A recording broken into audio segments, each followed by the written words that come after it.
Let me ask you, do you like red crits and big old damage cap, baby? Well, you're gonna get that here today on this reworked Valkyr build. It's so simple and dishes out so much damage. I say it's a reworked Valkyr build, but I didn't even change my build that much. All I did was replace one arcane, swapped out a mod, and added Archon Shards.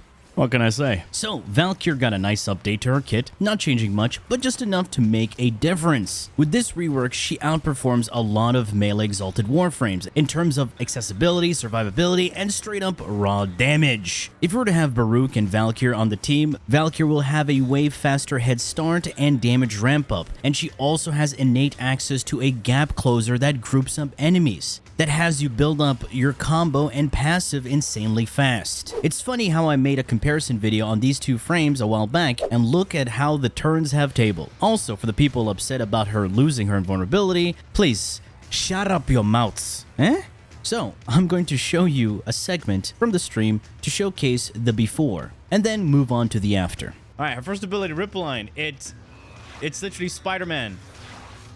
You can remain in the air indefinitely as long as you have energy.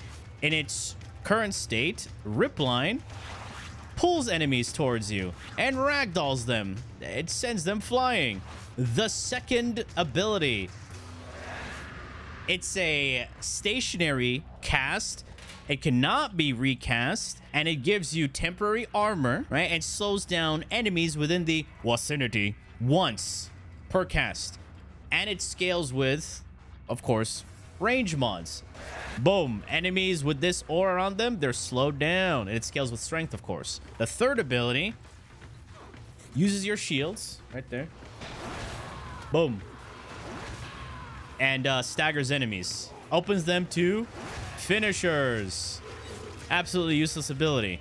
And when it gets reworked, it's still going to be useless. Our fourth ability makes her invulnerable. Has this meter right here, right, that builds up. So if you don't deal damage, this whole aura builds up. So if you don't deal damage, this ring will expand, keep on expanding, and when you deactivate your 4, you're gonna take a lot of damage in one go.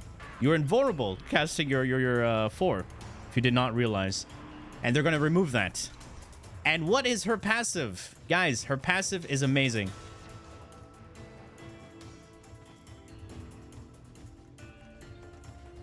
Did you see that? Did you see that? I don't think you saw it. Now let me show that on other Warframes. All right, let's pick someone who's like your mom.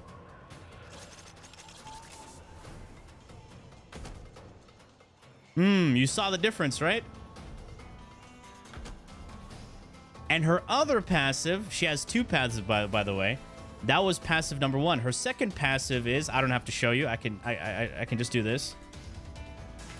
This is her other passive. But a lot less, you know. It's about 50%. What's the percentage? 50%. There you go. So she has 50% of Handspring and Kavat's Grace. Her new passive is just stupidly OP and builds up ridiculously fast. You get an increase to your melee base damage by just hitting enemies. It caps out to 300% base damage, and underneath the number there's a dividing line that's a threshold indicator for your damage increase and her second life passive. Taking a lethal hit will consume the meter, preventing you from skill issuing, and you become invulnerable for 5 seconds. You know what you can do in those 5 seconds? Regenerate your shields and your rage meter to get another skill issue prevention. Cats are supposed to have 9 lives, but she has infinite. TLDR on her new kit. Her 1 is no longer a yoink, but a hello there and a groupie tool. Her second can be recast, affinity range, doesn't slow down enemies, and gives you a lot of armor and attack speed. Her third ability is a Helminth slot because it's useless and redundant. Her 4 no longer makes you invulnerable, but gives you status immunity if you're in melee form. If you swap to your guns, you get knocked down. So just remain in the melee and do your swingy. She did get a slight change to her combo's function and scale. And with all of that out of the way, let's get on with her new build. Alright boys, here we are in the build section. First things first, let's take a look at the Archon Shards. We have full purple crit damage Forge Shards.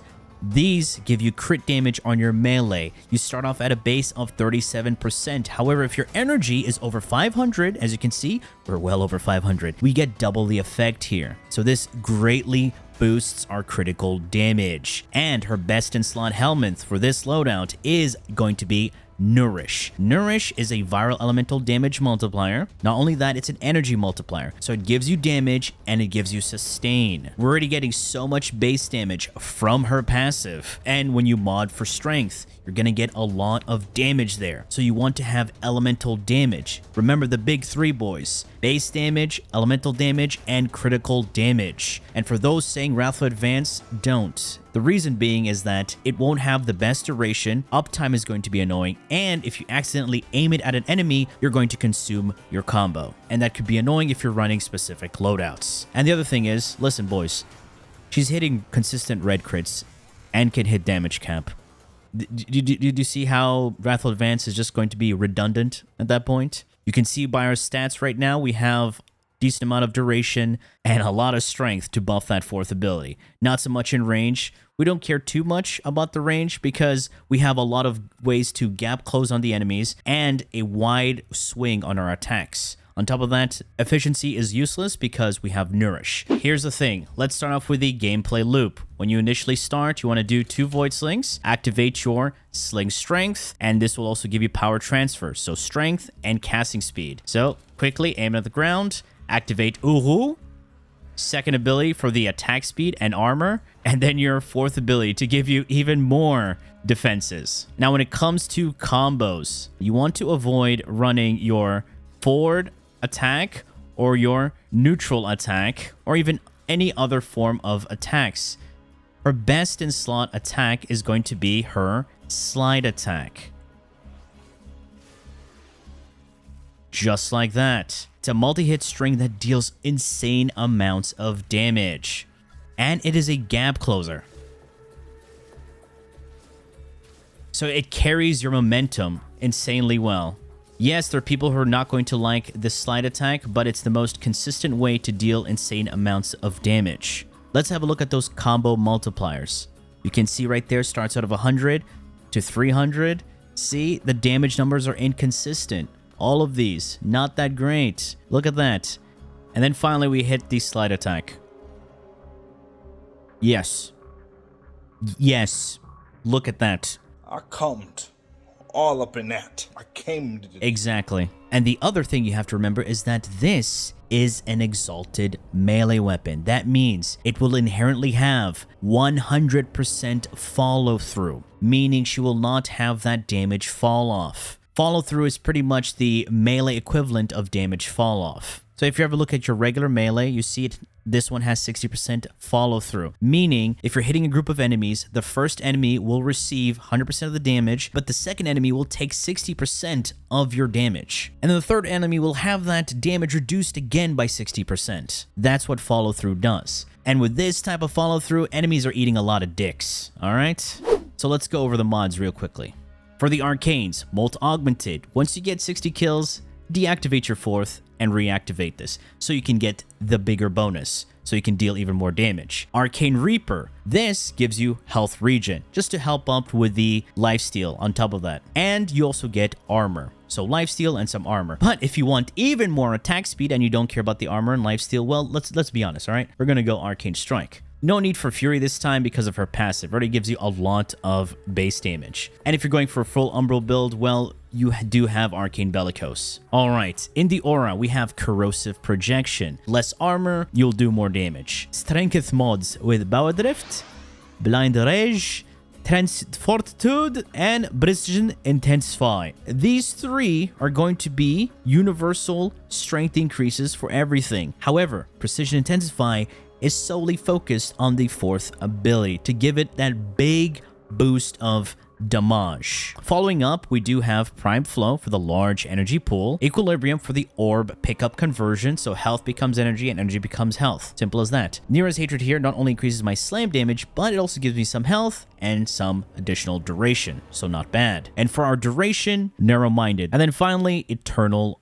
War. Eternal War just helps me upkeep my second ability, so I never have to recast it. As you can see, the build is very simple, so brain dead, and it just works. Moving on to her claws. For the Arcane, we have melee exposure. Using your abilities gives you additional corrosive damage. You can easily do this with your first ability and activating Nourish. Simple. These two mods provide you crit chance and crit damage. This stacks up the crit damage when you kill enemies. This gives you additional crit damage, but increases the crit chance per combo. Pretty much a tiny version of this mod, Blood Rush, which increases your crit chance per built-up combo. Now, for the attack speed increase, we have Berserker Fury. For the elemental damage increase, we have Corrosive. If there was a primed version of this mod, oof, then that's even more damage. We have Viral from Nourish, and we have Corrosive here and Corrosive there. Prime Reach for the range, and Pressure Point for some base damage. If you don't care too much about the base damage increase here, and you're only going to focus on the 300% increase that you get from the passive, then you can mod whatever else you want here. But this is what I'm using, and we're doing a lot of damage.